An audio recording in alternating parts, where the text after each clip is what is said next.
Dramaturgical productions include The Greatest with the Louisville Orchestra, Sweat at the Goodman, Silent Dancer at Salt Lake Acting Company, productions of King Hedley II, Radio Gulf, Five Guys Named Mo, Blues for an Alabama Sky, Gem of the Ocean, Waiting for Godot, Iphigenia at Aulis, Seven Guitars, The Mountaintop, Home, and Porgy and Bess at the Court Theater in Chicago.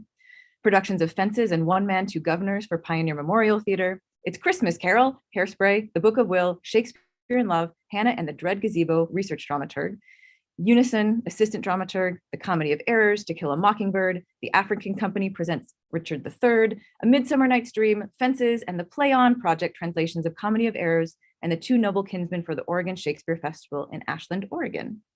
10 and Perfect and the Curious Walk of the Salamander, which is a great title, as part of the Madison Repertory Theater's New Play Festival, and 1,000 Words as part of the Wisconsin Writes New Play Festival.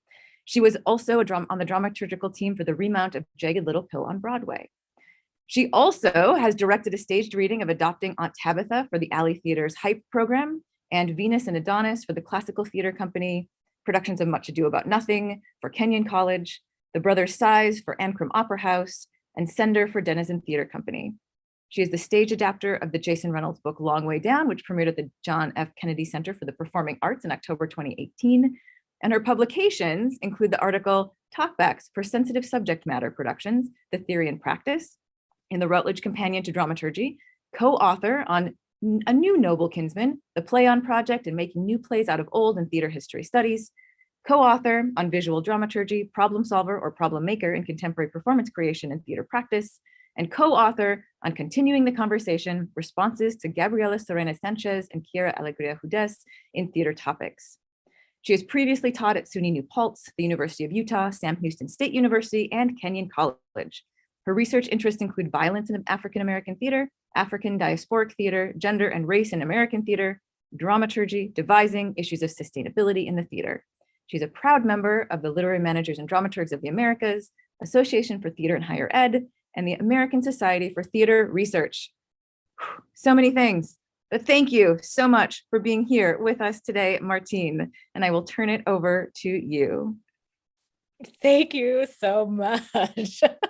I feel really, what's the word? I feel very bougie right now. It's like, I sound really important.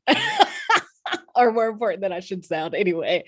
So hi, everyone. It is number one, just thank you so much for inviting me here. I'm just so happy to join today and to think about, the question of, or not even the question, but really just a good sense of getting around the topic of why everyone should be committing acts of dramaturgy. And I love that people responded to that title, only because it's true. Everyone should be committing acts of dramaturgy. So just to give a little background, I am coming to you from the lands of the Kiowa, the Saponi, and the Tupelo people, which carries the colonized name of Winston-Salem, North Carolina. That is where the UNCSA currently resides. And, to be honest, I am the type of person, I'm not exactly sure, and I'm going to own that I should have probably asked this question as I was busy gabbing with Dr. Rowley earlier, but I'm that person that is really okay with questions being asked during. So if there's a way that people can engage with us during this, if there's a question, feel free to interrupt me and just ask me the question, because I really just want to be responsive, and I don't want to get too far away from something that someone has a question about before we get, let's just go ahead and do it. So for those of you in YouTube land who are watching, I'm guessing someone's watching the chat. Yes, thank you. I'm just assuming someone will pop the questions, which I just found out was going to happen. So thank you. And so to get started on this topic, I think one of the things that I feel like is my responsibility to be uber clear about is that this is not about replacing dramaturgs in a room. At all. It is about committing acts of dramaturgy and the magic that happens in a room when everyone is committing acts of dramaturgy with a dramaturg in the room. So we're just going to be really clear about that. and part of the reason why I say that is the analogy that I tend to use, or I like to use, is that case in point, a lot of people cook, but cooking doesn't necessarily make everyone a chef. And I think it's the same thing. You can commit acts of dramaturgy all the time, but it does take skill and training to be a dramaturg and practice in the same way that any other field requires that. And I think sometimes people forget that dramaturgs are artists. And in the same way that no one would be like, oh, even though I've never made a set in my life and I have no idea how to build one and I've never picked up a hammer and I've never looked at nails, I'm totally going to make a set and just whatever. Like in that same way that I think people would probably be like, meow. Same thing. Same thing applies here. So we're just gonna also put that out into the universe. So let's start with the we're gonna sort of roll it all the way back and say that when something that really makes a dramaturg's job a lot easier is when collective storytelling is happening because of people committing acts of dramaturgy on a regular basis. So we're going to start with that.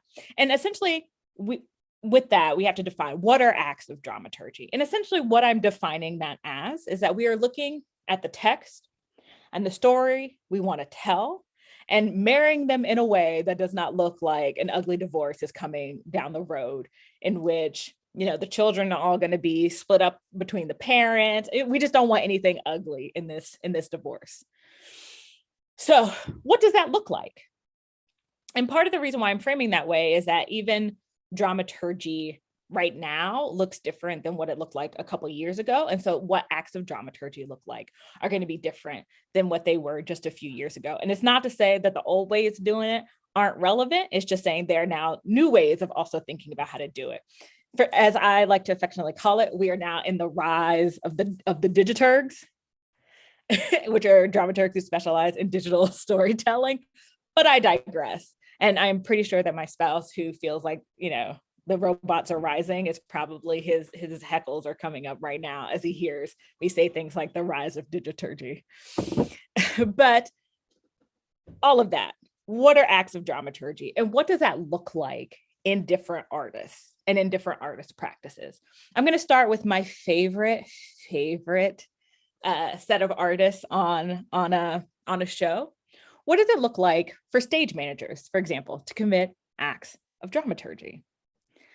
So part of how I'm going to break this down is one, talking about what does it look like to commit acts of dramaturgy with a dramaturg? And then also, what does it just look like to commit acts of dramaturgy in the room? So part of the way I've seen stage managers, for example, really commit acts of dramaturgy is making sure that dramaturgs are in the room from the moment that they can be. And what I mean by can be is, sometimes things happen and dramaturgs are brought in a little later in the process. Not ideal, but it happens. But there are a lot of times when dramaturgs are brought into the process even earlier than sometimes everyone else, yet sometimes, we're forgotten, in terms of even just in situations like, one of my favorite ones, this isn't a favorite, it's actually like a womp womp story in terms of the sad trombone, but, in production meetings, some of the best acts of dramaturgy a stage manager can even do is just remember that maybe a dramaturg has something to say during a production meeting. And part of the reason why that becomes important is that, in terms of thinking about interacting with a dramaturg, a lot of what we're doing, and it's the same thing in some respects that stage management is doing, is looking at what are the potential places where the train is going to crash long before it actually crashes. And part of this gets back into just thinking about nuance. And I think most people in a production process, and even in a new play dramaturgy or a new play process, we're all sort of dramaturgs, even if by default in terms of being in this space, but how that manifests becomes really different. So thinking about stage managers, besides just interacting with dramaturgs and making sure that dramaturgs are in the loop, some of the times stage managers are the best in terms of figuring out, because of some of the prep work that they have to do, where issues can arise in terms of the storytelling. And what I mean specifically, I'm thinking of a specific case where I was working on a production of Comedy of Errors, and the director decided that he wanted the two sets of twins to be played by the same actor. So we basically had one person playing two characters and then another person playing two characters, themselves and their twin. And of course, the first thing that happened is the stage manager called me with this idea once I was brought on board and said, hey, so one of the things that I have a really big question about is what are we doing at the end of this play when both sets of twins end up on the stage at the same time? And not that this is a conversation that wasn't meant to include the director, but I think part of what the stage manager was doing in terms of committing an act of dramaturgy is really saying, can you just start to think through this with me about what are some ways that I can either bring forward in a production meeting? What are things that I should be thinking ahead about in terms of having conversations with our designers around this, et cetera, which I think, is just a great place to start. And so, and in this particular instance, the director was not really sure what they wanted to do about the end anyway. So it was just a really good idea for all of us to start just throwing any and all ideas at the wall and seeing what sticks. And so, what continued to happen is that, in the stage manager's prep work, we started to see where the places where really quick changes were going to have to happen. And so then, we are talking about, and part of the reason why it matters is, even how much time someone is off stage and how much gap time there is before someone comes back in those cases become part of the storytelling. So what are we doing to cover that? And how do we do that without it just feeling like a really awkward pause on stage? And so all of these things are acts of dramaturgy that need to be parsed out. And, in the end, the only way we managed to figure out how to get around this, which was totally bogus, but it was also kind of fun. And this gets into a later conversation. I'm going to start to preview a little bit about what it looks like to bring your audience into your acts of dramaturgy.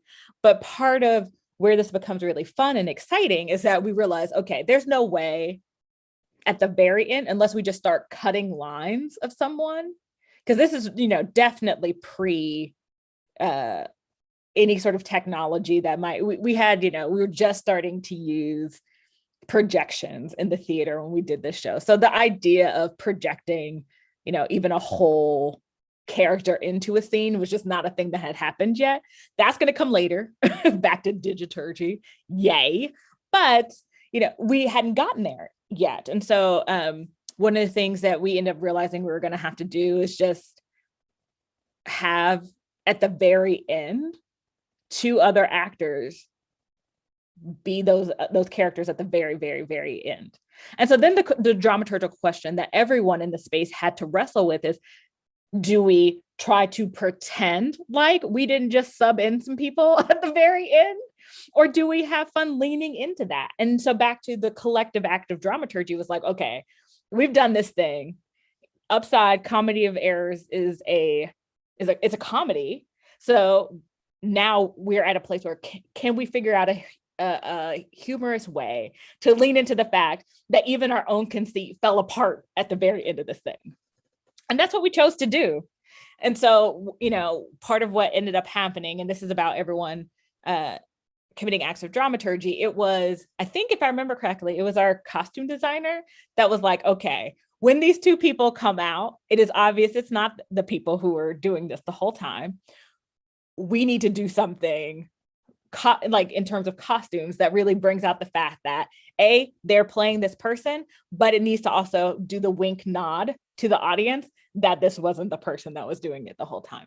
And the way that they got around this, and it was actually pretty funny, is they made the actors wear the costume of that the other person had been basically switching through. I mean, it was another version, but it was the exact same costume. And since their body types are completely different, it became really funny because then all of a sudden, like, there was a shorter actor playing one of the Antipholi, if I remember correctly. And so like this person who was taller came out, and it like this person looked like they had just been digging for clams out in the water somewhere. And really when this person came out, it became a moment of ha ha ha. Yes, we know this whole thing fell apart. This is how we're going to fix it. And then we all really started to lean into that moment of storytelling. And the stage manager was really helpful in sort of figuring out how to communicate all of that and how to really say, okay, this is the exact moment when it all falls apart. The exact moment to the word, to the text, when this all falls apart and we have to do something different. So that is one example. Actors generally, so I'm going to switch a little bit. We're going to start talking about how actors can commit acts of dramaturgy. And to be honest, actors can be the best dramaturgs in a room sometimes. And what I mean by that is they are really, obviously when they are doing their job, they are embodying an entire track. And especially in new play scenarios, that becomes so important, because I will own, for me as a dramaturg, I am looking at the ginormous picture, which means that sometimes the nuance of some things get lost. Is someone's arc complete? To me, I'm tracking beginning, middle, end, but it's those interstitial things in the middle that really sometimes matter, especially, I think dramaturgs are always going to track our protagonists. They're always going to track our antagonists, things like that. But some of the people who are, in the space, in the world, but aren't necessarily the protagonist and the antagonist, sometimes they get lost in the shuffle, not for any other reason besides there are also bigger things that dramaturgs are also wrapping their minds around at any given moment. And so it is usually the astute actors who are really trying to track their own character, and who are really thinking in the sense of, how is my character contributing to this larger story? And that is essentially the act of dramaturgy. How is my character, really in this world, living in this world and a part of this world, that they will bring out those nuances that become really important for a playwright in process. And then even with plays that are still, that have been out for a long time, they are still tracking things in a really important way. Going back to the situation around the Comedy of Errors, we had a lot of characters. So just to give you a little bit of the conceit, it was set in the Harlem Renaissance. And so one of the other things that we were really spending time doing is saying, okay, what is this world and what is this translation? And part of the thing that is amazing about actors is that they bring their whole selves to a process, which meant that, for example, the people in the room, we had a couple people in the room who actually were from Harlem. And so had a sense, even if it was a more contemporary sense, but had a sense of, the history of the place in which they had lived. And so they were bringing that and that whole sense of self to the table, as we talked about, what does it mean to like travel in this way? And, if we're translating, what this may, what tracking someone moving from this space to this space, but moving it to Harlem, what that looks like. They had a real sense of what those distances could look like, what those real, like how much running is involved in terms of moving from space to space as this, the machinations of what is happening in Comedy of Errors continues. They could really figure out how to embody that, because, there was one person who was in the space that talked about how they had, run this particular distance before, just in their own like athletic journey. And so they understood what someone might look like by the time they've done that. And that is an act of dramaturgy. And so those are really exciting ways. I think the other ways in which we really start to see actors embrace acts of dramaturgy in the room also rely around even just thinking about how their character interacts with the things in the space. Here's a really good, fun, and slightly convoluted example. I don't know why I'm stuck on Shakespeare's. I feel like Shakespeare's become that, either it's new plays or Shakespeare's, because everyone does all kinds of really weird and funky and amazing things with Shakespeare, including putting Tempest on the moon, blah, blah, blah, blah, blah. But in the end, I worked on a production of A Midsummer Night's Dream where the four sort of sets of characters in the show were planted in different decades. So I think if I remember correctly, our royals were the 40s, our lovers were the 50s, the mechanicals were the 70s, and now of course I'm forgetting who is it. Oh gosh, so it's the royals. Who am I forgetting? There's another group. The fairies. Thank you. Oh, don't tell me when I forgot all about the fairies in Midsummer. But anyway. But with that, they were set in the 60s ish. I'm going to say ish because we're going to say ish. And so one of the things that became really important to figure out dramaturgically, and just as the dramaturg and the sole dramaturg on that piece, if you just heard what I said, we've got the 40s, 50s, 60s, and the 70s all in the same place. That's already a dramaturgical opportunity and nightmare. So we've got all of this going on. So my brain is in five, as I like to affectionately say, it was in 11 different places. And so the question became, where are the places where everyone else could also just be a support?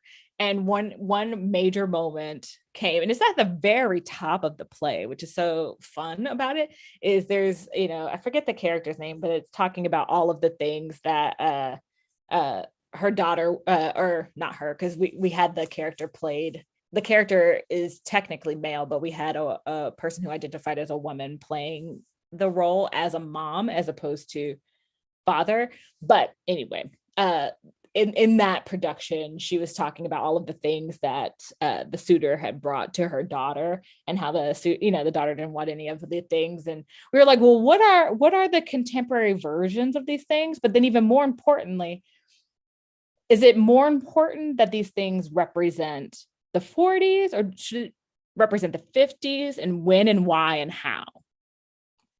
Since we have essentially two groups sort of living, in different time periods. And so when props are shared, essentially the dramaturgical question is, when props are shared, do they belong to the decade of the person who's giving it? Does it belong to the decade of the person who's receiving it? Does it need to live somewhere in the funky middle? And so those are sort of the really interesting dramaturgical questions that were out there in the universe that, obviously are part of my wheelhouse in order to figure out, but it also makes sense to have the actors participate in that conversation. If it's something, if the character who is talking about them is disgusted by them, does it make more sense for them to then be representative of something outside of? Is it a combo of them being disgusted because like the wrong person is giving their child things, or is it more important to like also add a layer of storytelling by them also being disgusted by it because they're like, what is this thing? Like, what is this? Like, what is this thing? Or does it make more sense for them? So these are the questions that we were really wrestling with, and it was really helpful to have the actors start to do those dramaturgical exercises with us, to really have a conversation with us about, well, if it's given in this spirit, it might make more sense for it to be X or live in X decade. Or there are plenty of other moments when, not to say that, we were like clashing about this, it was really just discussions, and people were just bringing really great ideas to the table in terms of really thinking this through. And we really embraced having the people who are going to have to use these things on a regular basis, and especially since what the runs look like at Oregon Shakes, if they're having to embrace this thing for months with a Z, it's really important for them to have some input and to be ready with input. Because I think that's sometimes the thing that also happens is that, we turn to people to say, okay, well, you're the one that's going to have to live with it. What is your thought on it? And it's always important for someone to that person to have a thought. And so, those are some ways in which we see. And I think in terms of interacting, actors committing acts of dramaturgy with the dramaturg, that's a really great example. But then I think also just thinking about, for a long time, before internet, before Google, before all these places in which we could just get we could get information in a really super quick way. Yes, it was the dramaturg's responsibility to go do all that information finding and fetching to bring into the space. Now that, and especially in educational environments where, the access to the library that the dramaturg has is exactly the same as the actor. The question back to how dramaturgy is shifted is really thinking about, okay, I personally don't necessarily bring in information that anyone could Google and find out. Like I don't even see that as relevant to my job anymore. But what is relevant to my job is the deeper dive and to be able to have conversations around those basic things. And so for me, thinking about now, even just, I'm working on a show with Roundhouse right now that is very contemporary. It is set now. And so there are just some things that, don't need to be looked up, like, a lot of slang, colloquialisms, et cetera. They don't need to be necessarily looked up because if people aren't already using them, they know what IRL means. Someone says that. And so, really then the question becomes digging into and being ready to have the conversations. And I think that is an act of dramaturgy that especially actors have to be ready to dig into. Part of the premise of the play is, there are 4 Black femmes going on a road trip across the states.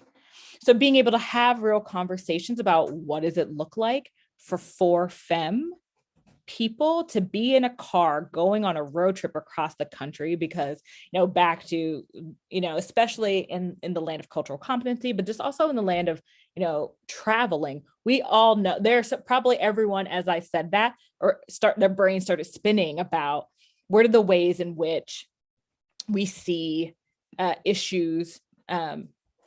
Yes, I just saw one of the comments. There just seems to be a really interesting, there are lots of places for conversation around safety in traveling. A lot of conversations to be had, especially because notice I was very specific. I said 4 femmes. So that means that there are bodies of all kinds of different types in that space.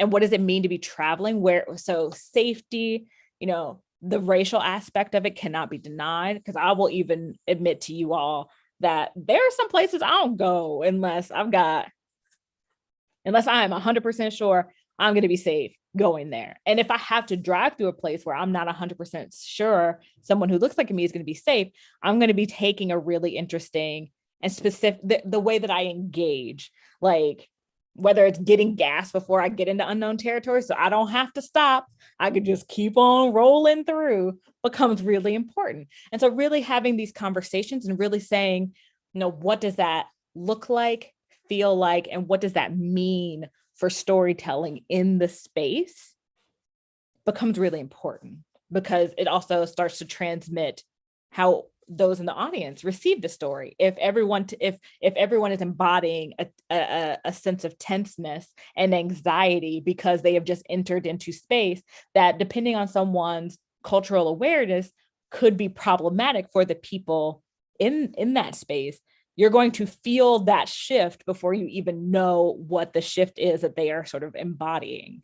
And those things become important, and those are acts of dramaturgy. So I digress. I've been talking about actors for a while, so I'll probably move on.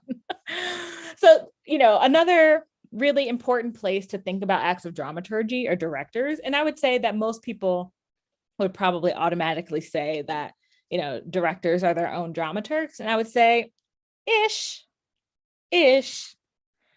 And a lot of that gets back into the question of like, what is it that you are considering dramaturgy? If you're just talking about Googling some stuff, yeah. But, the thing that's interesting, and I remember someone asked me this question one time, and it was probably one of the most interesting questions that had ever been posed to me, because I realized that I was going to have to be very specific in my answer in a way that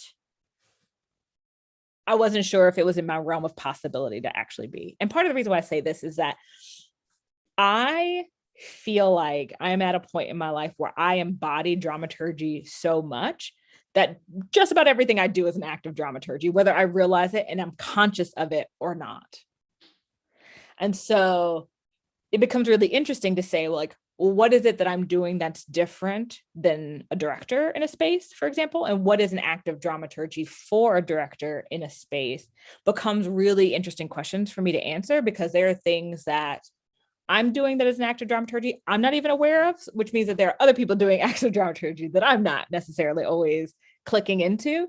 But the question that was asked that was really important to me to think about and really start to wrap my brain around is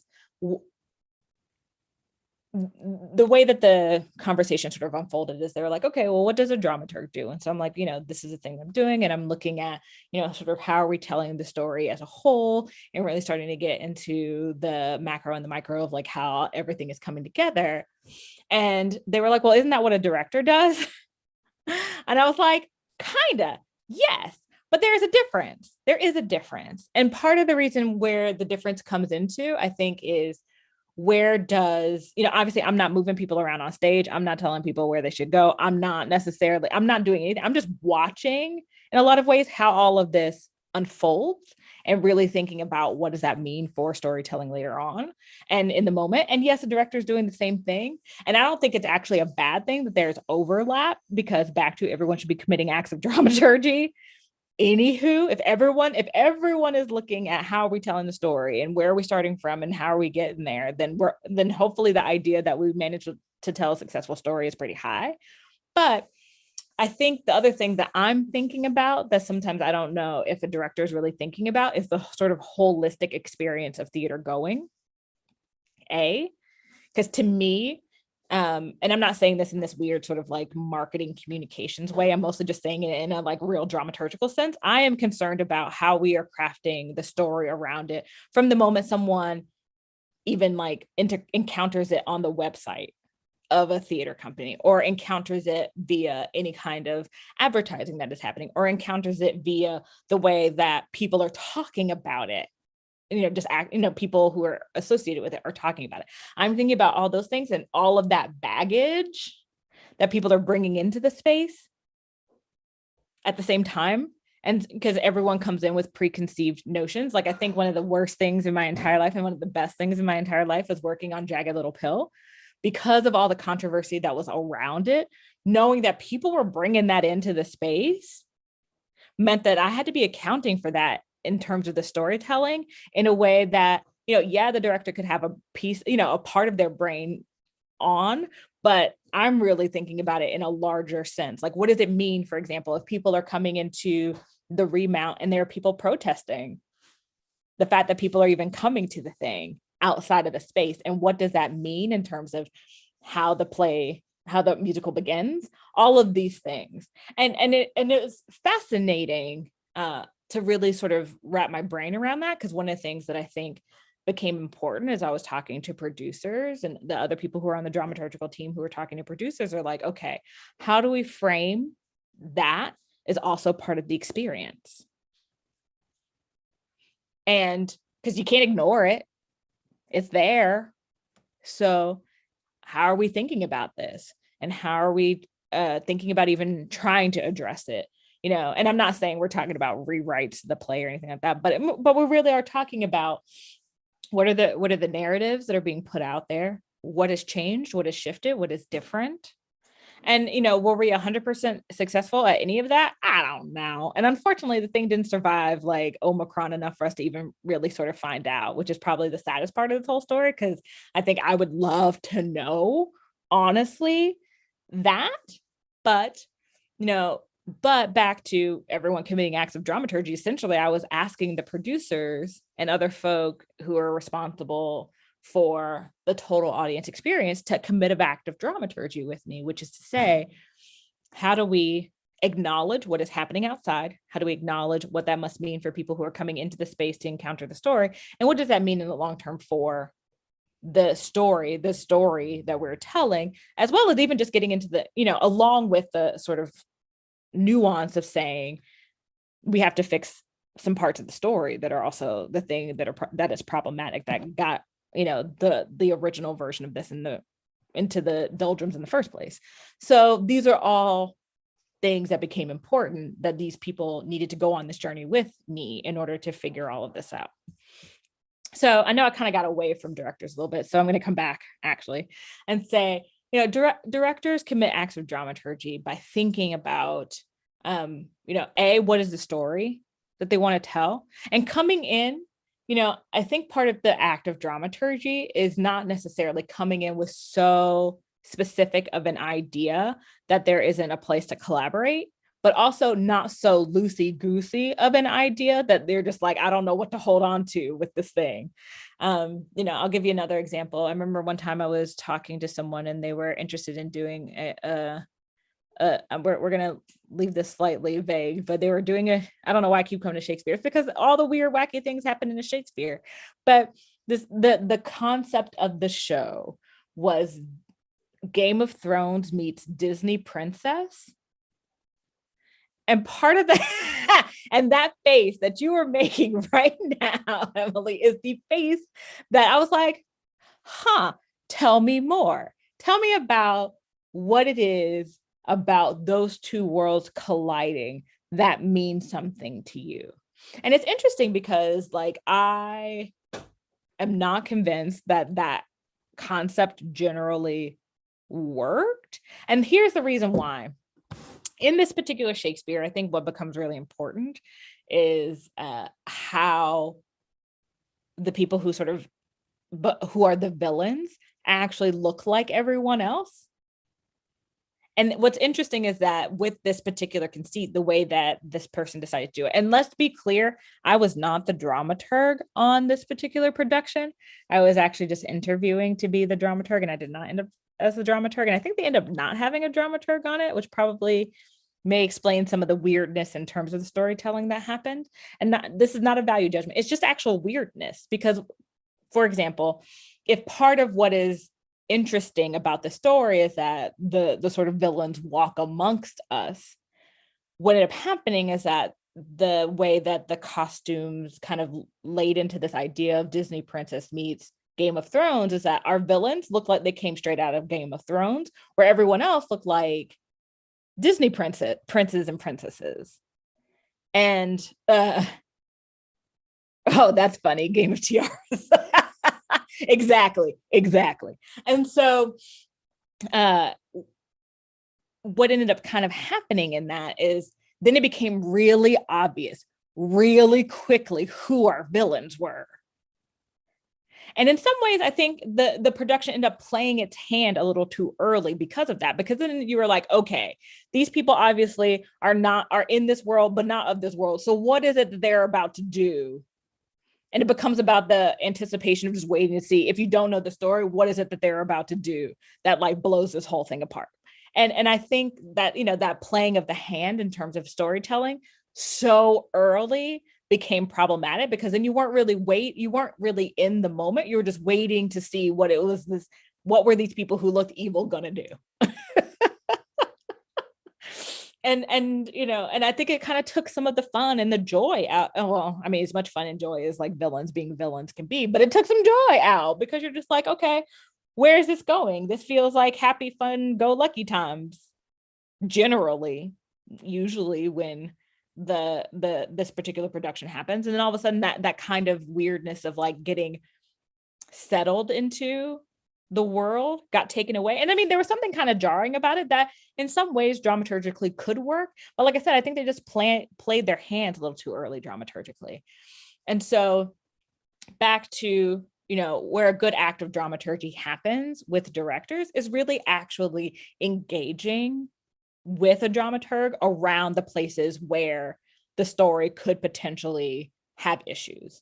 And really, if this is not to say that you can't have something you can play your cards early, for example, in a production, but the question becomes why and how and to what end in terms of the storytelling. And I think that was kind of the piece that was missing in that production. Why play your hand that early? What are we going to get out of the story playing your hand that early? And it was never really settled it just felt like the hand had just been played early. And so that act of dramaturgy and really sort of connecting with, running through all the scenarios, having that tete-a-tete with a dramaturg becomes really important in that act of dramaturgy to say, okay, like let's run through all of these scenarios. And not that you can ever account for how people are going to interact with anything at any moment, but if you've just at least done the dramaturgical exercise of saying, okay, where are the places where this particular concept could fall apart? And what are we thinking, and how are we thinking about that becomes super important. So, Game of Scepters. Oh, that's so great. I love it. and you know, if someone wants to, you know, I'm not saying anyone should steal that idea, but if someone really wants to do like Game of Tiaras or Game of Scepters, go for it. So here are some other places and some, oh my gosh, can I just tell you this is my joy personally, not to say I don't have joy committing acts of dramaturgy with other people, but my joy is committing acts of dramaturgy with designers. And here's the reason why. So much storytelling happens in the most, what feels like more than likely to an audience, like benign way, but it's super important. We all know what it looks like in terms of dramaturgy if some woman walks into a space and on stage where there's nothing on stage and it's darkly lit, and then all of a sudden you start to hear like, I don't know, Jaws theme, versus what happens if a woman walks into a room, it's all dark, and then you hear like, you know, like wind chimes or something like tinkly underneath them. You're going to take that story two totally different ways. And the only thing that's different is what is underscoring that person's entrance. And so these, like that becomes so important in terms of storytelling. And I mean that in terms of like subverting people's expectations. I mean that in terms of really sort of like playing into the story. Also in terms of just thinking about how do we want to narrate the story? How do we want to curate the story? Like all of that becomes so important. And so I'm just going to own my pride and my joy as a dramaturg is watching designers commit acts of dramaturgy. So, you know, we could spend all day like pulling this apart because that's just like a real thing. But, you know, places where you see people commit acts of dramaturgy in the design arena, you know, definitely thinking about like, you know, costume designers. Obviously they're thinking about the historical background, but you know, the thing that's also even more important is that they are thinking about the larger thing, because historical accuracy does not always make good storytelling. And here's what I mean.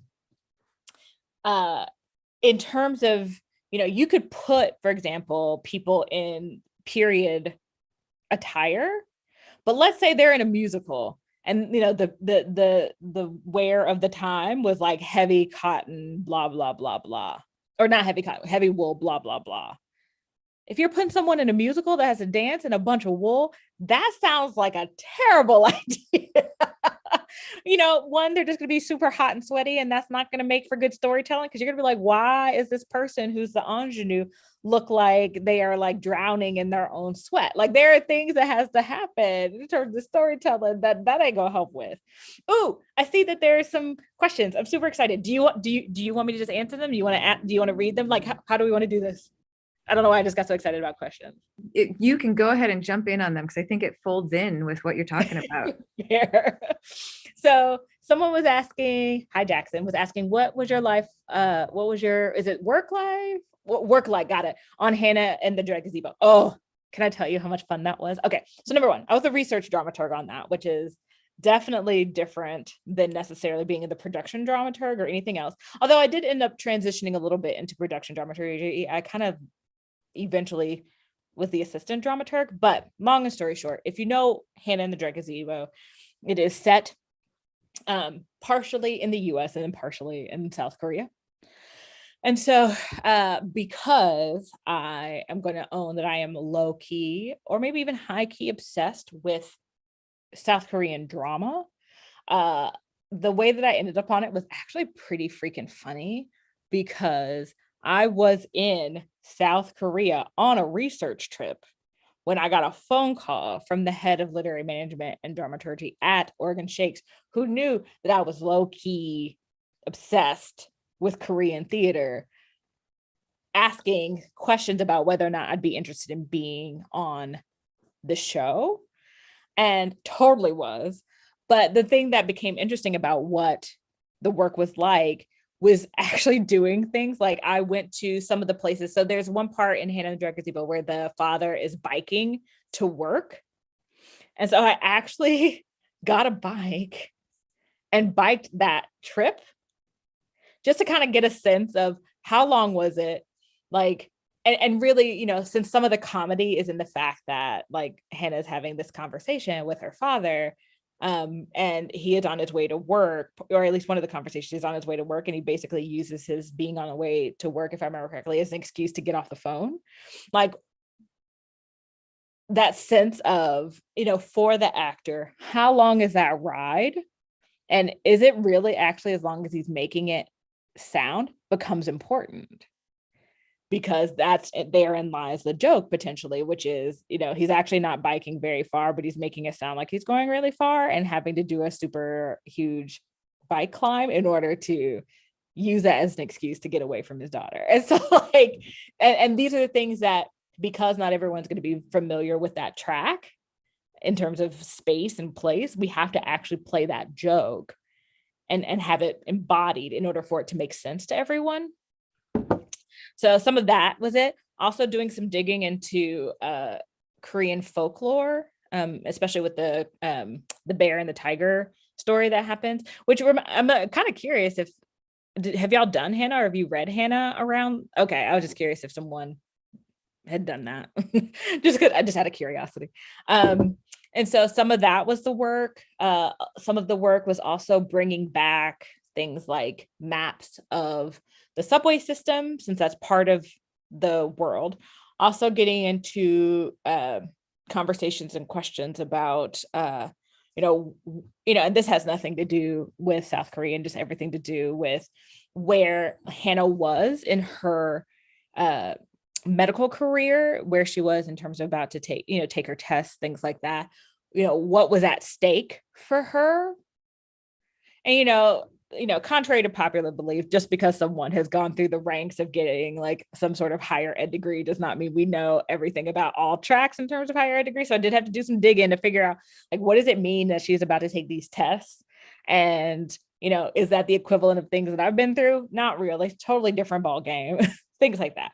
So that was some of the digging that I did. And to be honest, part of also what I was doing some digging on is thinking about how storytelling happens in South Korea. Because one of the things that's really interesting to me is that, South Koreans were using things like projections quite like in a very different way than we were in the US for a very long time.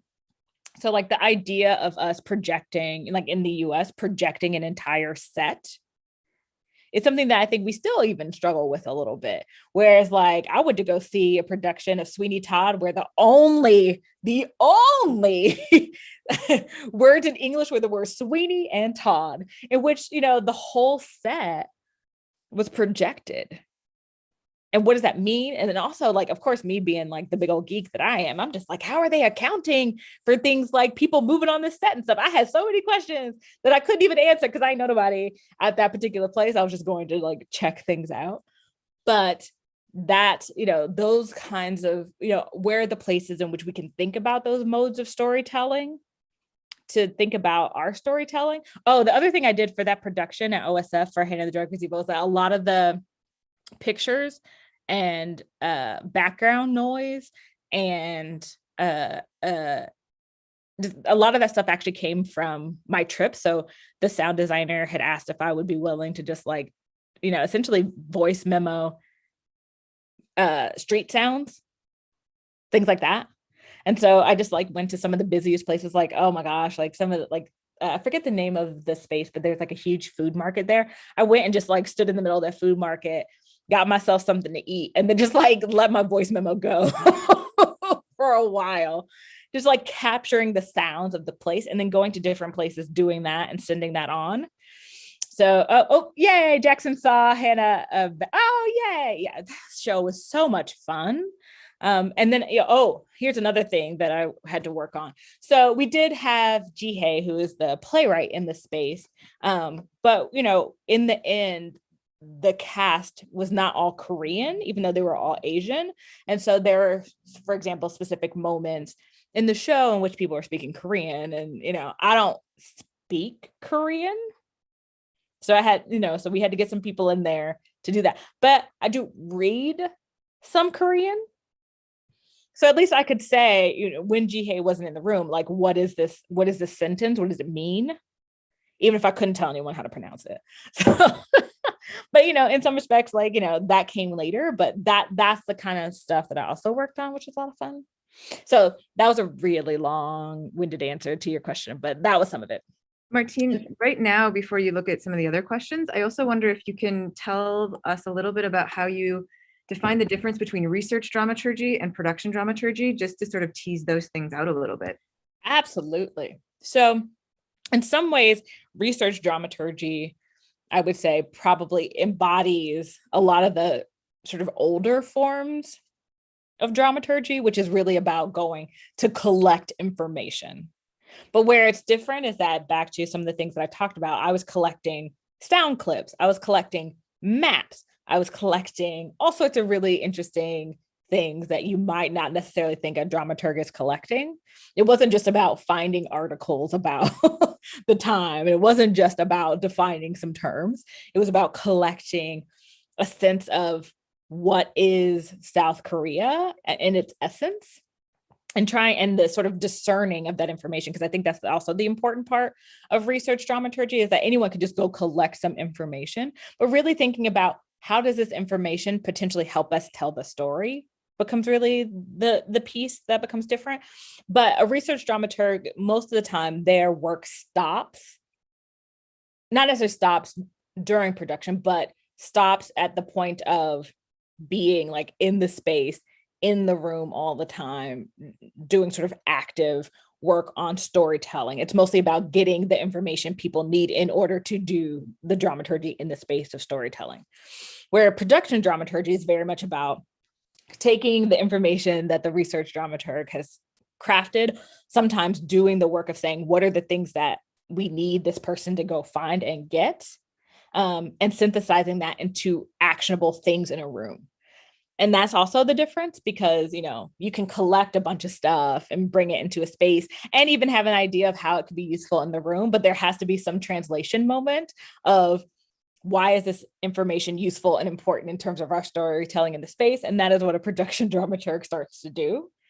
And also starts to synthesize, all the questions that we were kind of talking before about, like, what does it mean to, tell the story here and now? So why this play now? And why this play here? Because that's also important. Getting back into thinking about audience, etc. Like, if you're telling a story like Hannah and the Dread Gazebo in a place that is predominantly white, that has no Asian population, why are we telling the story here and now? And not in an accusatory way, but just saying, like, is it about bringing a new perspective, ideas, etc., into a space and making sure that it maybe hopefully lives there, as opposed to maybe exotifying and we'll just leave it there, exotifying a particular story, race, ethnicity, etc. Oh, bye for the person that's got to go to rehearsal. Commit active dramaturgy while you're there. So that would be what I would say is kind of the difference. I know that was a very sort of bare bones difference, but that is kind of it. So Reese says, how would you go about the very beginning of the collaboration process with the design? Oh, from a dramaturgy perspective. Oh, that's a good one. So some of this depends on place and process. So I'm just going to say, I'm going to answer this from my ideal as opposed to what always happens. So hopefully it's okay that I'm going with my ideal.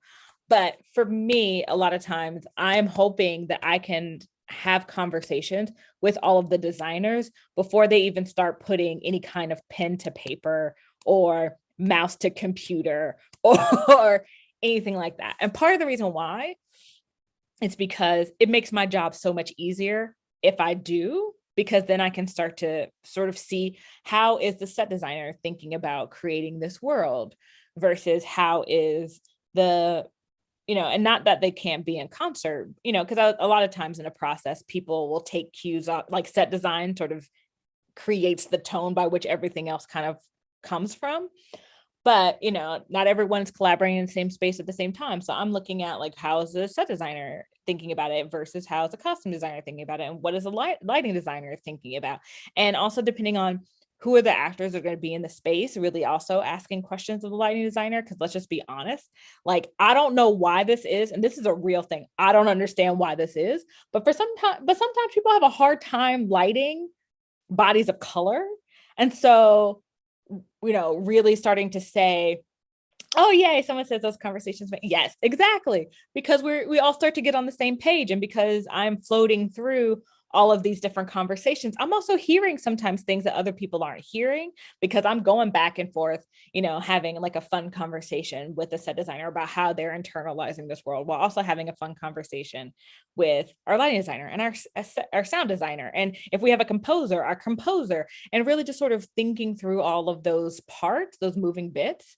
And, in my ideal world, I usually have those conversations basically the moment that everyone is, hopefully I am brought in at the same time everyone else is. And therefore I can start to have those conversations with people pretty early in the process. I have a director that I totally adore working with, Ron O.J. Parson, who sometimes refuses to even have a conversation with designers unless I'm around and there too, only because that he knows that I'm going to be hearing things sometimes that he's not going to catch as we start to have those conversations. And I'm going to be that person because my tagline always is, I have a question. And not, my husband says it installs fear in his heart whenever I say I have a question to him.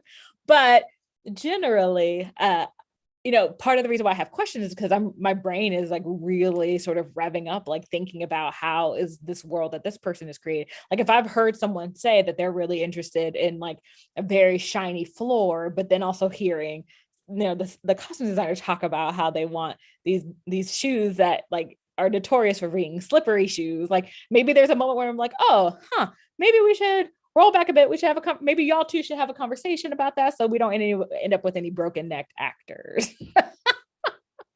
I'm laughing mostly to keep from crying. But these are the things, these are the conversations, like I will hear those things. And like, not that like directors don't necessarily get like, they're not necessarily like, ooh, shiny object. Like, I'm not thinking about it, but like my job is really just to be thinking about all those things all the time. And then in terms of the way that I process information now, my dramaturgical training has always said, okay, I am inputting this thing. And like the Tetris puzzle that any production is, I am like seeing how in 4 moves, this could be a thing that we need to reckon with. And not, like I said, everyone should be hopefully thinking in that way so that everyone is like, oh, wait. We need to think about this because this is what's going to happen if we do this thing. But, yeah. So anyway, that was a really long ramble to answer that question. But, that is really what I would say is how I go about the beginning, really just wanting to have a conversation. Where are people? And it really helps to keep things from happening. Like, Kate, like this is a really good point. So this was a process in which I was brought in a lot later. And it just so happened that it was about a color that was chosen for a door for the set. And there was this moment where I looked at that and I was like, I don't know if this matters, but maybe it does matter considering the story we're telling. That color did not exist in paint form at this time. And so the question becomes, if we lean into this door having this color, are we saying that this particular person is like the first person in the neighborhood to have it? Which gives us a different, and there may be some people who don't even realize that that's not a thing, but for the people who do, and some of this is about knowing your audience, because part of what was interesting about this is the place where this production was happening was at a place where the people who usually came to see the productions were also of that community, which is essentially on a college campus, which means the likelihood that someone might show up that actually does know that answer is pretty high. If you get enough historians in a room, somebody's going to notice. And so these are the kinds of things to potentially talk about. And, back to not necessarily a bad thing, but dramaturgically, we also now need to account for it. And especially since people are coming in and out of this door, it does become a small moment of storytelling where people notice that, oh, wait a minute, this door is this thing that normally does not happen. And so therefore acknowledging how slick the door is, for example, in this world, it's perfectly imaginable people would just notice how slick it is, in a good way, ooh, this person's got this bougie door, but really having to adjust the story a little bit to acknowledge this sort of idiosyncrasy. So these are things to think about. So what was it like doing dramaturgy for 7 guitars? Oh my gosh. Number one, Wilson is just one of my favorite shows to work on. And not to say that, obviously the dramaturgy in me also has I have questions about how women are represented in all of Wilson's worlds. So, we're just going to put that out there. But, but it's also my favorite because if you do a stroll through the canon of Wilson, which, I've done quite a few Wilsons at this point, the way that Wilson crafts storytelling and narrative over the course of the century cycle is just beautiful. And that is information you need to bring into a space, especially when you're doing 7 guitars, because let's just be honest, if this particular place that's doing 7 guitars has any, if they are even thinking about doing King Hedley II anytime soon, thinking about how those productions can connect in some way, shape, or form become really important. And at the place where I did 7 guitars, I also did King Hedley, and we purposefully used that as an opportunity to think about connecting those spaces, even though there is time. But since we have characters that are shared, really making a nod to that becomes important. And so that's part of it. And what makes it fun in those moments is really committing acts of dramaturgy with the designers on that. So one of the, working on King Hedley II, the amazing set designer on that, who happens to be Regina Garcia, was okay, she was not the set designer on 7 guitars, but she was really interested in some ways in creating an homage to that production via choices she was making. And since I worked on that, it meant that we committed an act of dramaturgy together by me pulling all of that information from 7 guitars to then talk through with her and with Ron, the director, about how do we make nods to that space. And part of what we decided to do is use, now I'm forgetting the character's name, but why am I forgetting the character's name? But anyway, we basically used his backyard. So not Hedley, but the other person that's in that sort of space. But using, we pulled some things because it wasn't that long ago that we had done 7 guitars. So we actually just pulled the actual items from 7 guitars to use on the set of King Hedley II. But then also one of the things that became interesting is we did this at court.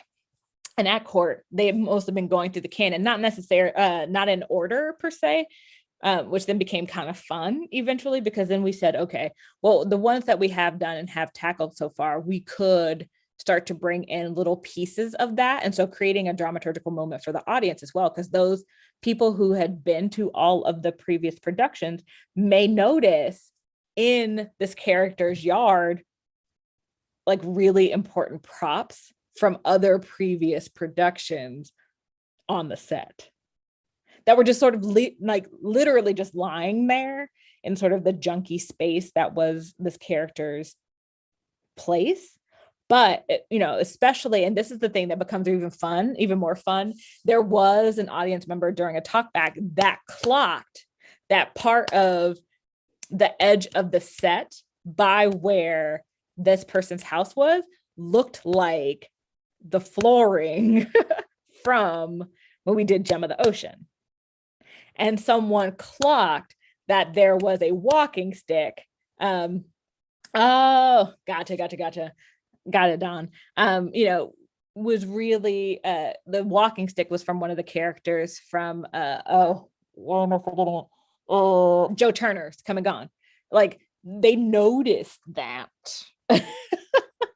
because one, they're a seasoned subscriber that basically sat in the same seat and always got the same seat seasons in a row. So they were always seeing it from a particular perspective. And so because they were seeing it from the same perspective all the time, they started to clock things.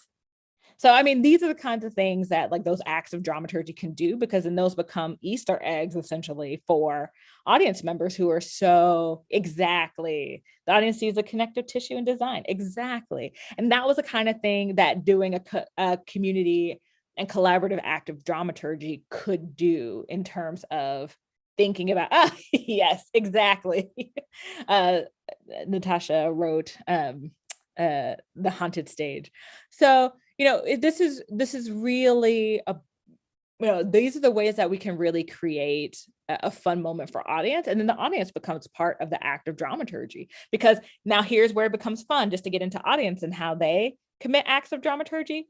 In this conversation in which this audience member realized that this was happening, then it became a game for them to figure out where else was it happening. And so then when it came out during the post-show discussion, other people who were like wondering about that were like, oh, wait a minute, I do remember that. And then all of a sudden there was like this collective storytelling, communal bonding experience over the fact that these people had seen all of these same shows. And what that means for storytelling becomes even more explosive.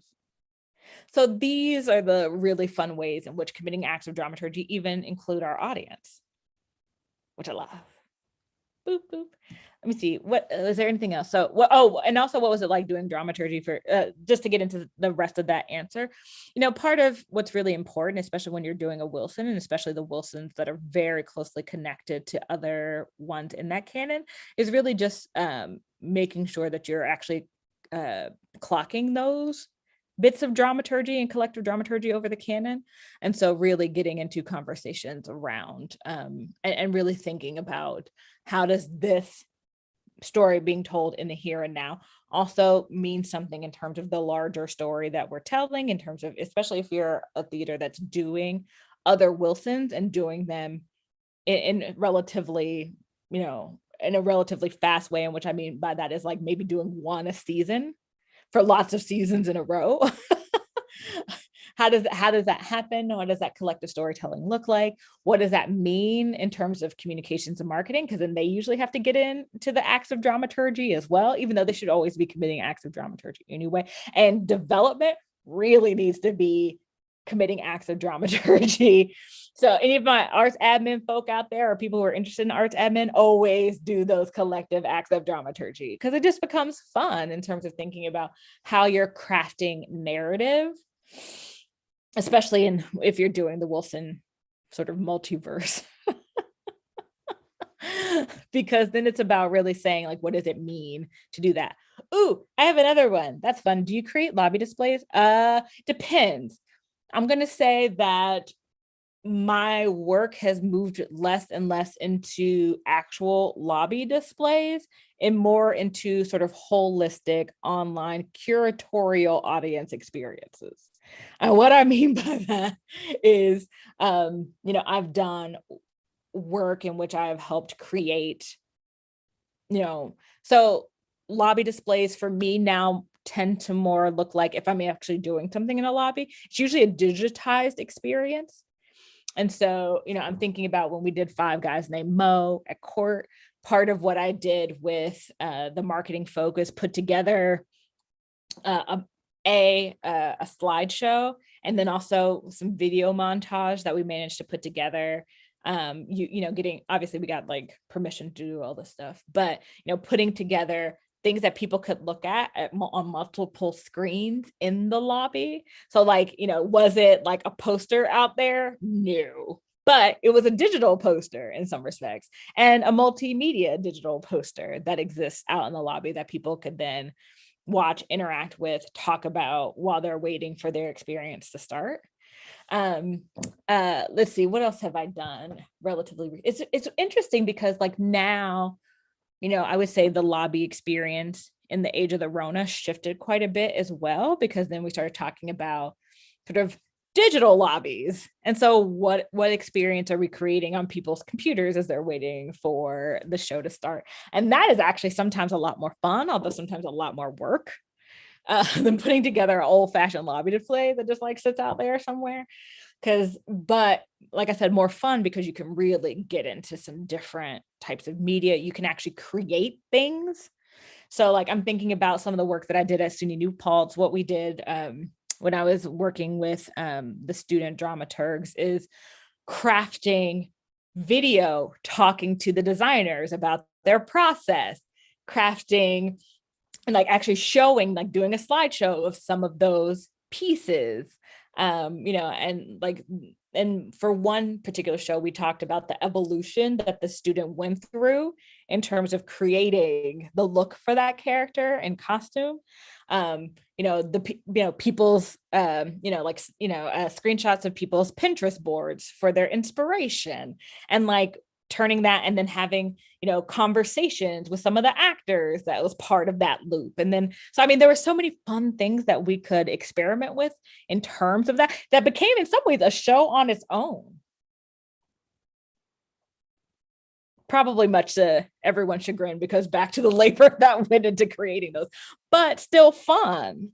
And then, we started to forgoed. I don't know how to conjugate that right now, but the experience of digital playbills. And then, how do we do those? And really thinking about, does this sort of pre-show thing replace it? Or does it just become an additional part of? And asking those dramaturgical questions in terms of lobby displays became a thing. So I don't know if I answered your question, but I'm gonna hope so. I just cross my fingers that I did.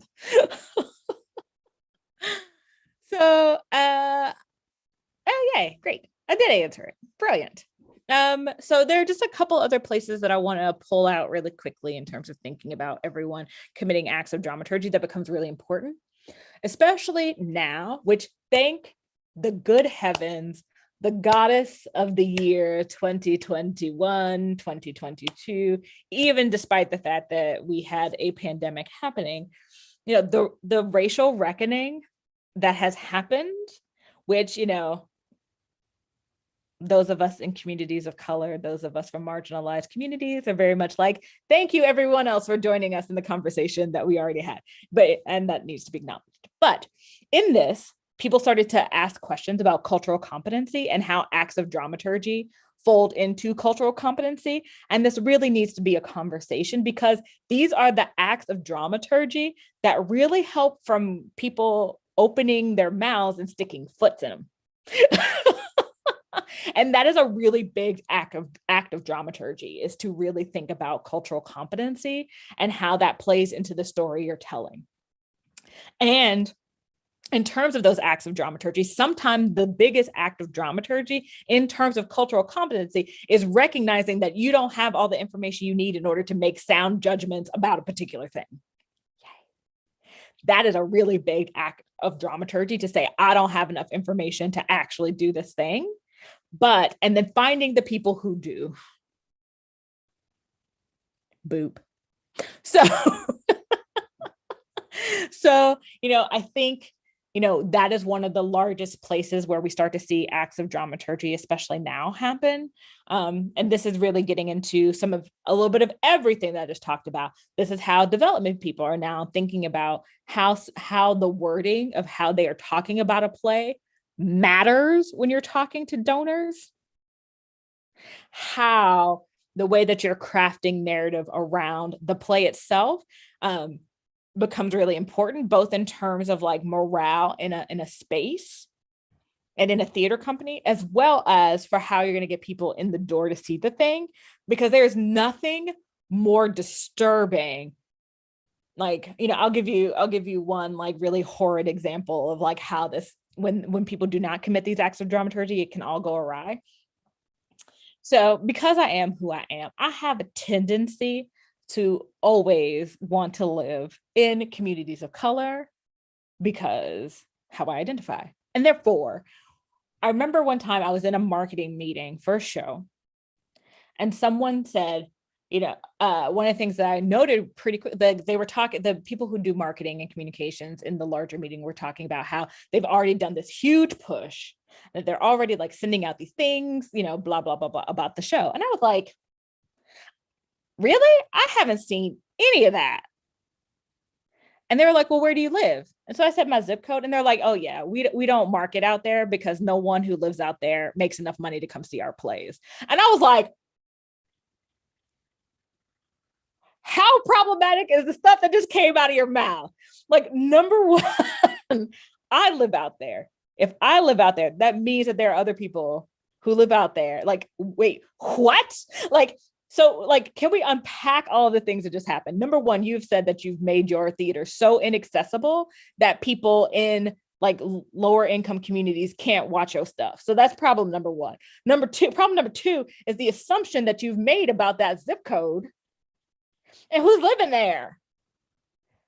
Can we unpack that too, please? Number three, I was like, and then you wonder why people of color don't come to your shows. Obviously, it's because they don't even know that your shows are happening. There was just so much to unpack there.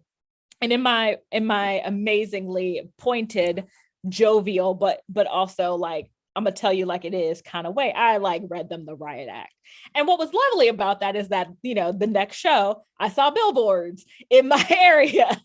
And for a bit of irony, they started seeing more people from my zip code show up at their theater, because they had made some really whack assumptions about what was happening in that zip code. If this was a teacup, I would have just drank the entire thing. But this is where cultural competency and acts of dramaturgy become really important, because there were a whole lot. And if I had said anything, they would still be running with those same assumptions about who's where in the city. And that's just highly problematic. Beyond just talking about how much they charge and the fact that they anyway, I'm gonna stop talking about them. But this is the reason why acts of dramaturgy becomes so important for everyone. The story we're telling, who we're telling it to, why we're telling it to the people that we're telling it to becomes so important to ask. And everyone needs to be asking this question, not just the people who are in marketing, not just the people, all of these questions should always be asked by everyone all the time who's doing the work in a space. And think how much different the American theater scene would be if everyone just asked themselves these questions as they moved into a space. They don't even have to spend a whole lot of time thinking about it. But spend some time thinking about it. Even just 5 minutes of thinking about it is going to change the way that you were thinking about the story in that space. And that's important. So, by the way, Dawn, I don't know if you're still listening, but you said you're strolling through Wilson right now because you're trying to use a monologue for an audition. I am so curious, demographics that don't really matter, but kind of matter. What is your age? That kind of stuff. Because I could potentially point you in some directions.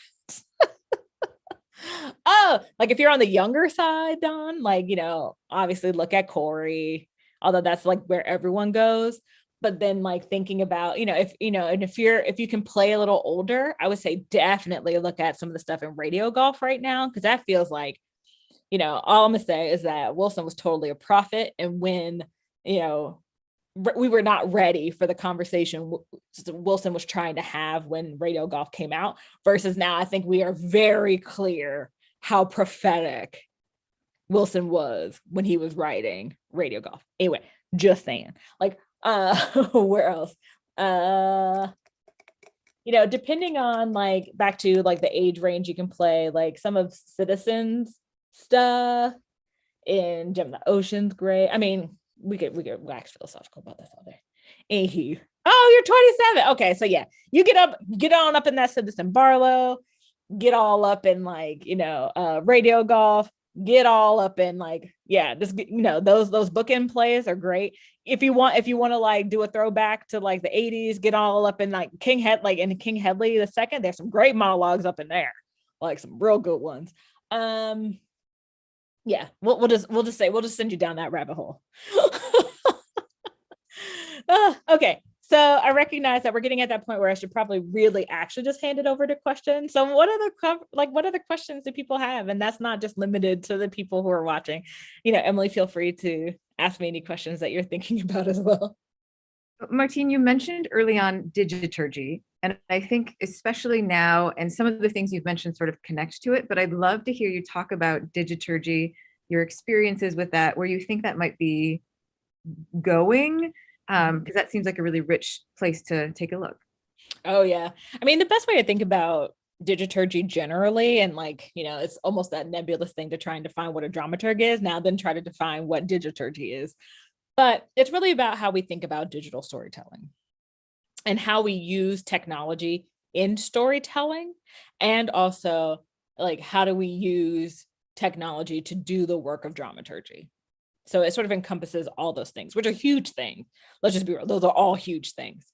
But the way that it manifests, for example, is like most of the work that I do, it is rare that I do anything that is actually like in a form that is like printed out and handed to someone anymore. So my acts of digiturgy include, for example, that most of the work that I do is in the digital realm.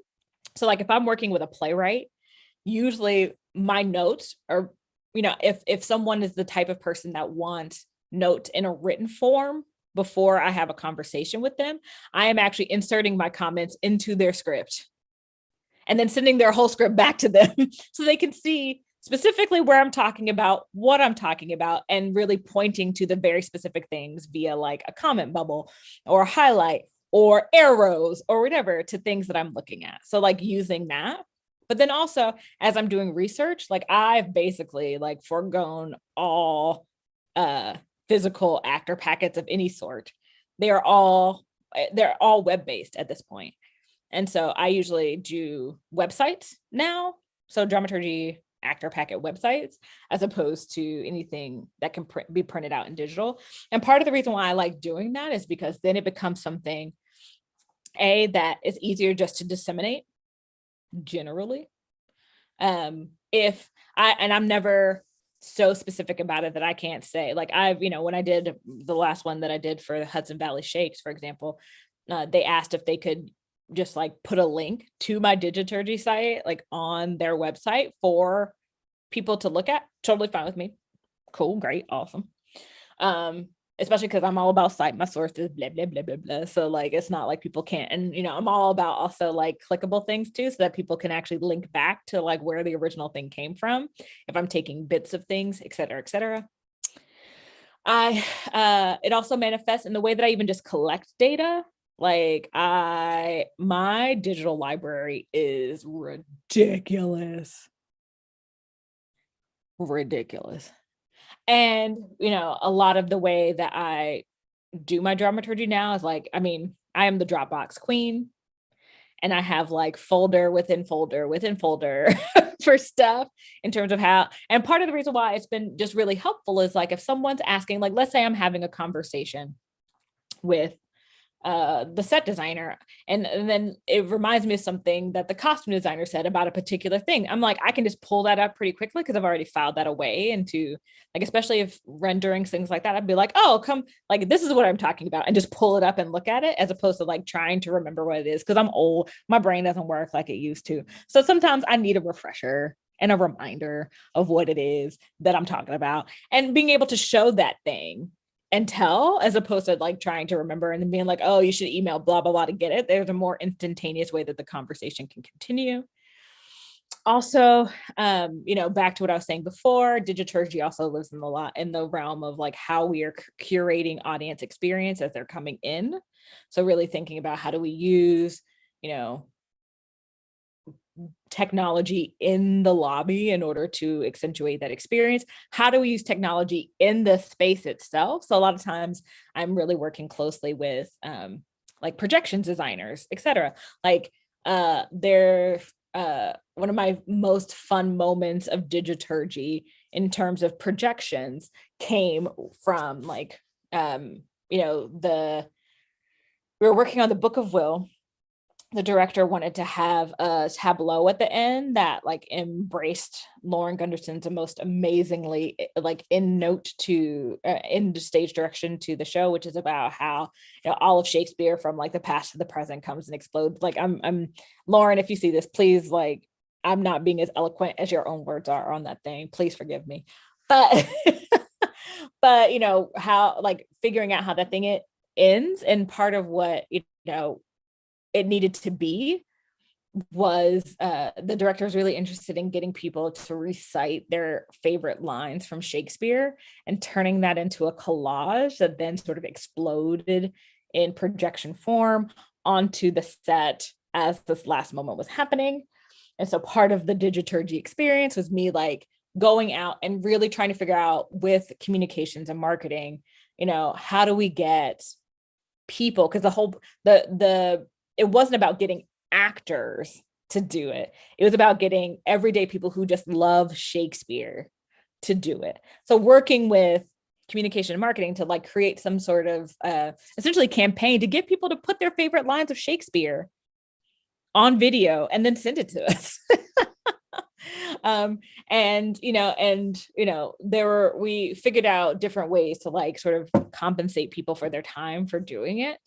But I mean, it created the most amazing end tableau of the show. And that is Dramaturgy at work. Because then, part of what it was about, like, and this is why I say it was Dramaturgy at work, was like, part of my job with the productions person was to curate all of that.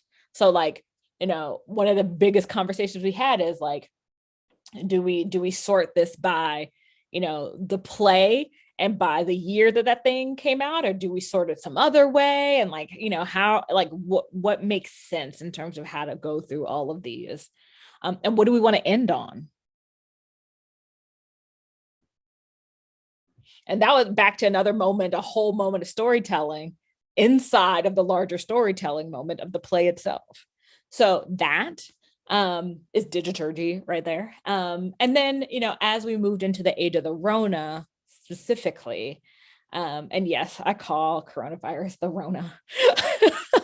When we moved into the age of the Rona, part of, a lot of theaters are starting to pivot, doing a lot of digital storytelling, doing theater in spaces of Zoom box land. And so how do we create a sense of everyone is in the same place together when people are obviously not in the same place at the same time? And really also thinking through the dramaturgical conundrums and the storytelling conundrums of like, a lot of people went for green screens, but like, we're just going to be real about this. Green screens are not kind to everybody, depending on what their skin tone is. Like, I am the first person that hates a green screen and a digital background, because I will become nothing but my hair and my teeth. My eyes disappear, all that stuff. It doesn't matter what people do. It doesn't matter how they like me. It doesn't matter anything. I will disappear into that background in a very disturbing way. And so, when faced with those challenges, how do we still create a sense of everyone being together? Blah, blah, blah, blah. Exactly. So, the vid, right? I feel like that's the only way you can like kind of survive a pandemic, is to start figuring out how to just like, you dramaturg yourself. You're like, do I need to cry through this? Do I need to laugh through this? What is it that I need to do? So those are ways that dramaturgy and Dramaturgy specifically manifests. My favorite digital collaboration tool. That's really interesting, because I'm trying to figure out, like, if someone was like, okay, Martine, so my favorite candy is Twizzlers. You'll never have, because I don't like using like violent metaphors. So like, I don't want to talk about putting guns to heads. I want to talk about like, if someone was like, you will never have a Twizzler again if you don't make a decision right here, right now about this thing. And so, which I guess it's a violence on its own to tell me I can't have my favorite candy, but that's a whole other story. But if someone was like, if I had to pick one, probably Google Docs, which I know sounds like super simple, but I mean, the upside is that, probably that a combination of that and the Zoom But let's see, digital collab, like, I think really any of the platforms that allows multiple people to be in a file or in a thing at the same time. So there are all sorts of ways to do that. Like you can do that through Dropbox, and do that through Bond, and like there are all sorts of ways in which you can do that. But anywhere where multiple people can be in a thing at the same time, collaborating is always my favorite. And part of the reason why is because I feel like a lot of the stuff that we do is so reactive and generative with other people's ideas, that especially in the Rona, when we weren't always able to be in the room together, it became really hard if it was always about like, okay, I'm gonna create this thing and then send it to you, and then you have to take a look at it and then like fight whatever technology you're using to then send it back to me, and then I look at it and then be like, oh well, I don't even like that thing that you did, and I want to go back and do this thing, and then and that sort of weird back and forth, as opposed to us just like working it out at the same time. Yeah. So I would say that would probably be my favorite. Any of those combos. And that's the thing. I'm such a nerd and such a digiturd generally that I have like most digital collaboration tools either on my iPad or on my computer, just because I want to be ready for whatever anyone's got. Like, well, how you want to interact? I'm ready. Like I'm just ready. Like whatever it is, I'm here. I'm there. I got it. I'm good. I still have Skype. On my computer and on my iPad, because if somebody wants to pull out the Skype, I'm ready. Oh man, I feel so bad for Skype. They totally like, man, this is like the train and pandemic, and they like, I don't even know what happened to Skype. What happened to Skype? That might have to be the dramaturgical rabbit hole I go down after this. Although I have another meeting right after this. But anyway, what I'm saying is that would be a rabbit hole I would go down. Like, Skype, what happened? You were such in a good place to be that thing. And now like Zoom just became synonymous with all of this. Mm-hmm. What I love, Martine, about your Zoom versus Skype rabbit hole is I think it speaks to a lot of what you've been talking about today, is like dramaturgy isn't just one thing, one moment. It's in the acts of questions, right? It's in these acts of advocacy. I have so many notes on Post-its from what you were saying. It's a litter of Post-its, but acts of dramaturgy are ongoing. They're throughout the team. They don't just stop in the production moment, but it's acts of advocacy for the story. And I think you've really held up for us the importance of story and how small decisions shift a story in a big way. And then those big critical questions. I love your, I have a question. That's a fabulous lead in.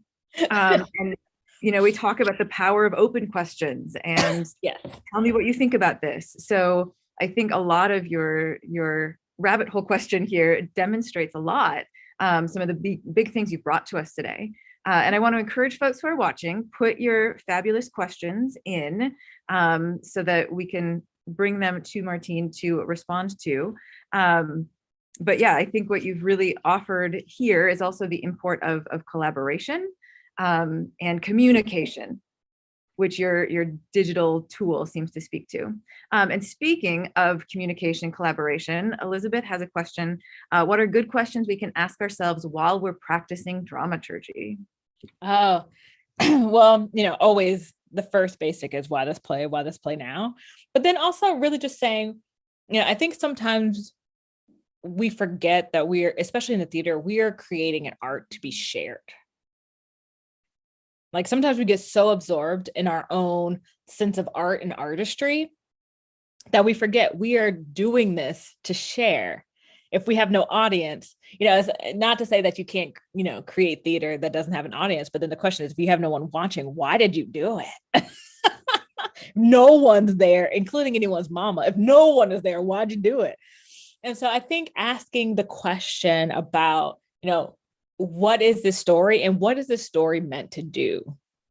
And you can't answer that question because, everyone's going to bring their lived experience into the space and what they're going to take away from a story. Everyone's takeaway is going to be different from a story, both emotionally and intellectually, but having some sense of the conversation, the question, that you're putting out there in the world with this story that we're telling becomes really important. And also, I think another good question to commit collaborative acts of dramaturgy is just asking the question on occasion, what is the story that all the individuals are in the room trying to tell? Because especially if you actually ask people to really sort of work through that on occasion, I'm not saying every day has to start with like, what is the story you're telling today? But, just checking in, because sometimes those things change. And if we're going to keep telling a story that is collaborative and collective, shifts need to happen if someone's story is changing, or so even someone's understanding of the story changes. And how are we shifting around that? Those become really important. So I think it's just the check-in of asking the question, remembering to ask ourselves, why are we doing this in this moment and now? And like, what are we hoping what are the things that we're hoping audiences will take away? And they don't have to be, like I said, they don't have to be concrete. They just have to be like, are we hoping that people are thinking about such and such? Are we hoping that and centering those things as we ask those questions to make sure we're keeping ourselves on the straight and narrow in terms of the story we're trying to tell becomes really important. It's a great question. Ralph! Yes, Ralph, a great question. So can you talk about how to navigate the challenges of colleagues in other departments who don't want input and or don't want to play/work in the collaborative way you're describing? That's such a great crawl. Number one, Ralph, I'm so glad that you're out there listening. I love you. Two, that's such a hard one. And partially the reason why I say that is because not everyone is either intellectually or emotionally ready to commit acts of dramaturgy in a space. But part of what I do is, at least my, in terms of trying to change a culture to a culture of dramaturgy, which I think is part of what we're talking about here, is changing the culture to a culture of dramaturgy, is asking, really getting into trying to figure out, and some of this requires some dramaturgy of person, dramaturgy of colleague, but what is it that they're afraid of? And I mean, that's really the question. What is it? Obviously, I'm not saying you walk into your colleagues, office and be like, what are you afraid of? Why can't you just get down with some collaborativeness? But, a lot of times those kinds of sometimes the attitudes of people who don't want to collaborate are because they are scared that they're going to look stupid. They are scared of what happens if they maybe something happened and they're a control freak because one time they let somebody into their process and everything got all jacked up. Trying to dramaturg that person situation a little to figure out what is it that they are worried about? What is their concern about letting people into a process? And sometimes you'll find out that maybe the answer is your colleagues are just horrible people and that just don't I'm not saying that, but maybe it's but usually those kinds of really people don't want to collaborate because they are afraid of something, whether it's loss of control over a process, things like that. And depending on who they are in that process, sometimes you can just sort of navigate that by saying, well, no, we are just banding this idea about to see what if. You can always go back to that thing that you want to do if none of this sounds interesting to you. But let's just have the conversation. What is the harm in the conversation besides maybe you being my idea was the most supreme thing ever anyway, flat out, end of story. And I think for me, in terms of just thinking about the culture of dramaturgy that I tried to manifest, for example, at SUNY New Paltz, was really about saying that, I am asking the question not out of judgment, it's out of curiosity, which is true. It is rare that I ask questions out of judgment. It is usually out of just pure curiosity. Why do we want to tell this story in this way? What is it that you know about this community, for example? What do you know about this particular audience that means that this story is going to resonate? And part of the reason why it becomes a real set of curiosity for me, especially if it's a new space for me, is that it's really about getting to know the audience. And what I'm going to do is going to shift depending on the information that you give me about the audience. So and I find that sometimes dramaturging collaborators in that way can be a way to like get at messing with that. And so, I would say just really asking some great questions about, maybe finding out, especially if like it's a concept that they are holding on dearly to, like, that whole thing that I was saying about like Disney Princess meets Game of Thrones. Like, what is it about those two, the juxtaposition of those two things that really resonates for you? Why is that so present for you? Is it about the aesthetics of it? Which isn't necessarily the same thing as like the actual world. It's just the aesthetics of it. Things like that. And maybe there's a way that you find a way to shift them a little. Or, you can just like, I don't know, I'm just making up some stuff and just being silly right now, but to start slapping down some ultimatums, being like, look, you don't have to play, but you know how to get out the way. I don't know.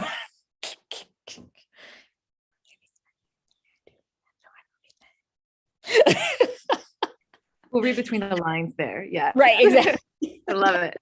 But, Ralph, since I know you, always feel free. We could just have a conversation about this and you can tell me a little bit more. You can just give me some tea on like what's happening and maybe I can help you dramaturg that situation a little bit. I love the idea too, though, of dramaturging situations, right? Because it's not just the show. There's so many bigger things. So the skills apply broadly. Yes. Elizabeth. Dramaturgs also make really good life coaches. Because think about it. Part of what, like, if you're, if you feel like you're at a point where you're a little lost in terms of like your career or your personal life, like, what is the story you're trying to tell? If someone was going to say to you, like, if you like, not to be so morbid, but kind of morbid, like if you kicked it today, what are the ways that you want people to talk about you and your life and your legacy? If you can name that, then like, yeah, we can get you from A to B. Dramaturgy's life skills. That's amazing. We're dropping life skills for dramaturgy, for theater across the board. I love it. There's lots of love happening for you in the chat, as there should be. And Elizabeth has a follow-up, I think, to the question before, which was about like, what's the story of the play? Why are we interested in telling that? And she asked, is it similar to setting the intention of the play? Yes and no. We're going to dramaturg the word intention for a second. And part of the reason I say we're going to dramaturg that word for a minute is that I think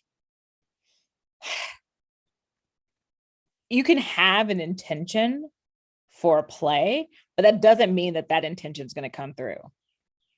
All you can really do is set a goal target of what people are going to be thinking about.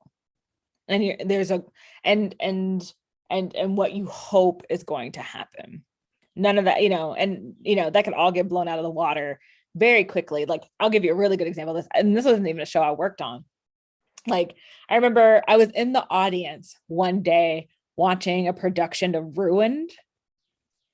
And there was a moment, and I forget the character's name, but he had just done the unfortunate sexual assault that happens to the one character. And as he was walking out, there was a woman, like he was coming out and he was like going down the bomb. It was a woman who had such a visceral reaction to what had happened. When he walked by, because he was close enough for her to do it, she just basically pulled out her purse and walloped that actor. Like flat. I mean, like, unfortunately, this actor ended up with a black eye because she just basically said, "Fwapow." And think about it. Like, all of a sudden, like, now granted, in terms of the intention of the play, like the intention was to like honor the moment and also honor like figuring out like the way to do that in a way that like kept people safe. But no one was expecting for someone to have such a visceral reaction that they were going to just like forget that this person did not actually sexually assault someone just now. And so it is not quite the same as Andy. Sorry. Yay, I'm glad you're here. But it's setting the intention is never quite the same, but it's close. It's close because part of what we're talking about is intention, storytelling goals. All those things live in a similar place, but how we get to them is slightly different in terms of dramaturgy. Because dramaturgy tends to work a little bit more in concrete than intention. Hopefully that made some sense.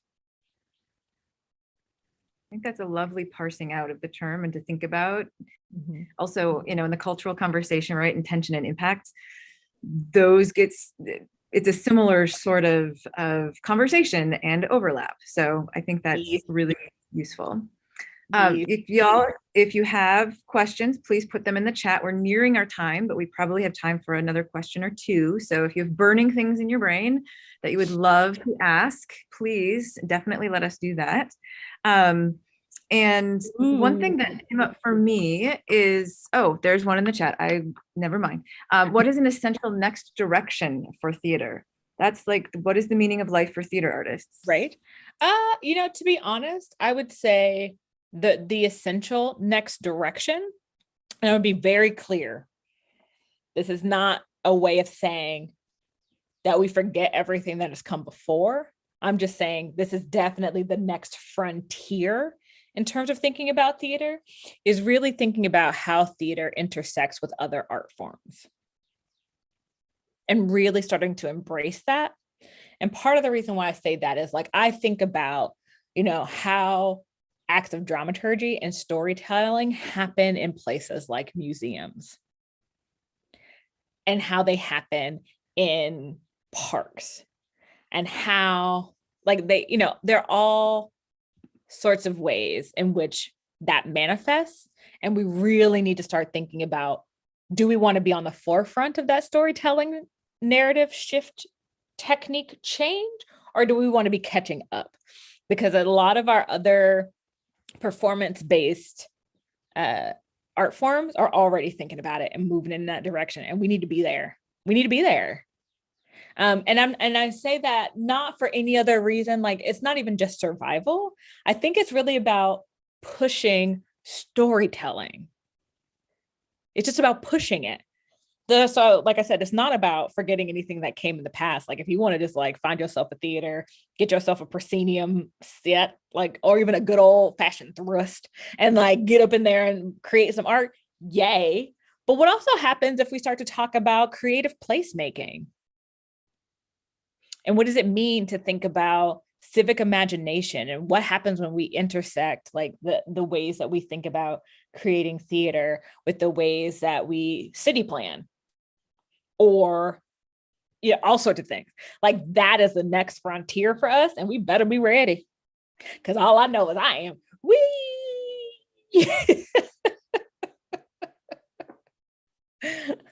I love that idea of civic planning and theater and performance, like that marriage. It makes so much sense in terms of places that we live and inhabit as cultural locations as well.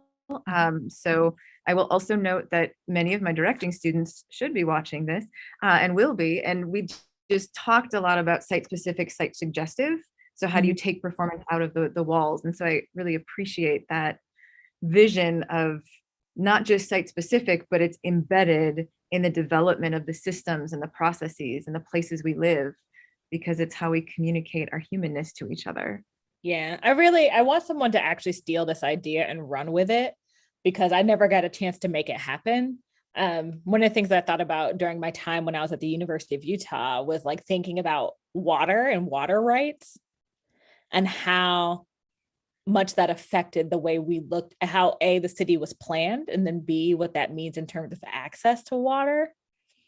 And one of the things that I desperately wanted to do is like create this like larger citywide piece of performance theater / art / film / all sorts of things that really took people across like Salt Lake and really got into conversations about like in a performative way about how do you get access to water, and like the different kinds of access to water, especially in a drought ridden state, and using public transportation as a mode of a way to like fuel that beginning of that conversation. So someone please do it, because unfortunately I've made too many life choices that mean I don't have time for that, but I would love someone to get into that and I will like cheer you on. Beautiful idea. Uh-oh. Oh, there we go. We're Whew. back. Whew. The perks of technology, or perhaps the banes. Right. We're getting close on time, and so I want to do just two short questions that the fabulous Dr. Lindsay often asks, which is the first one: if you were going to give your younger self, emerging artist self advice, what advice would you give? You're on the right path. Just keep going.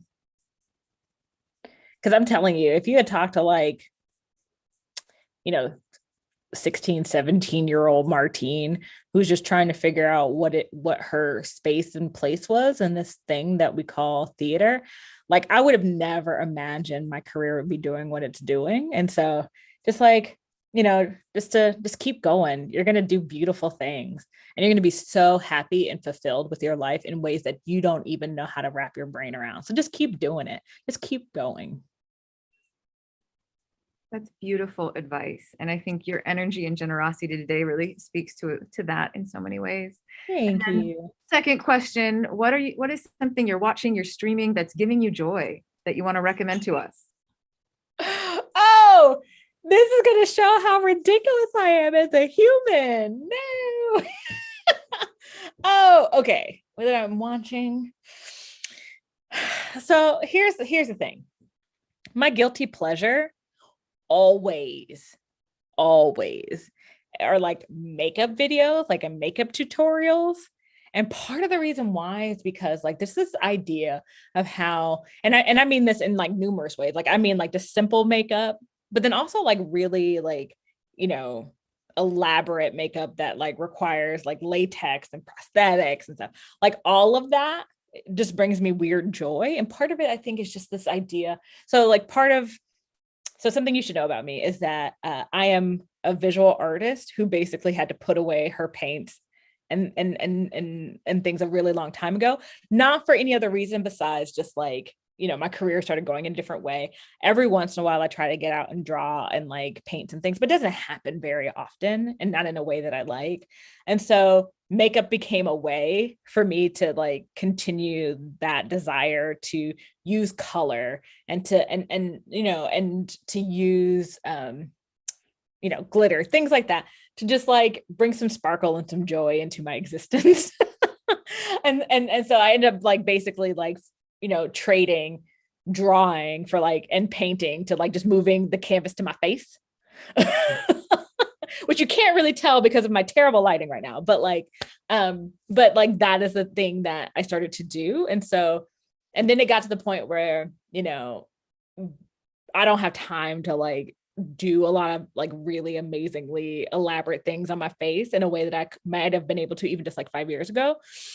And so now what has happened is I just live vicariously through other folk. So that is what is happening.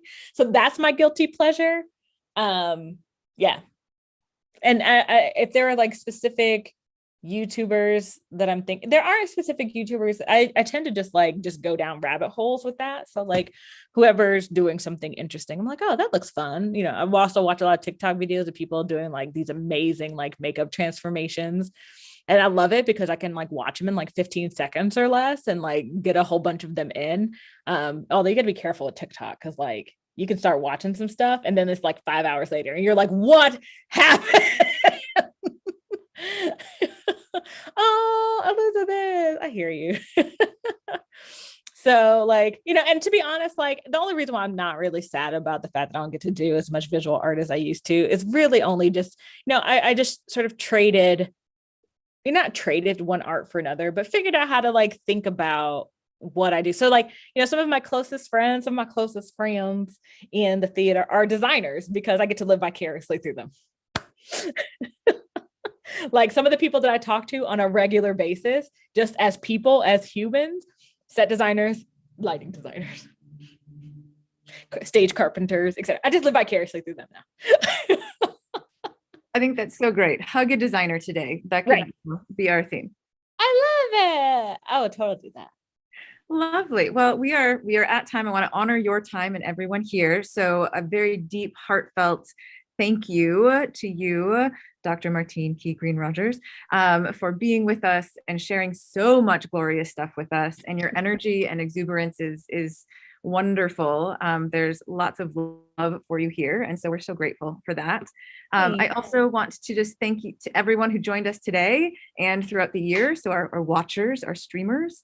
For folks who are interested in dialogues, be on the lookout for spring and a screening of Uprooted, a jazz dance journey, and a discussion with the artists involved. And then we also need to, of course, thank our sponsors, which is much like you need to do for these things.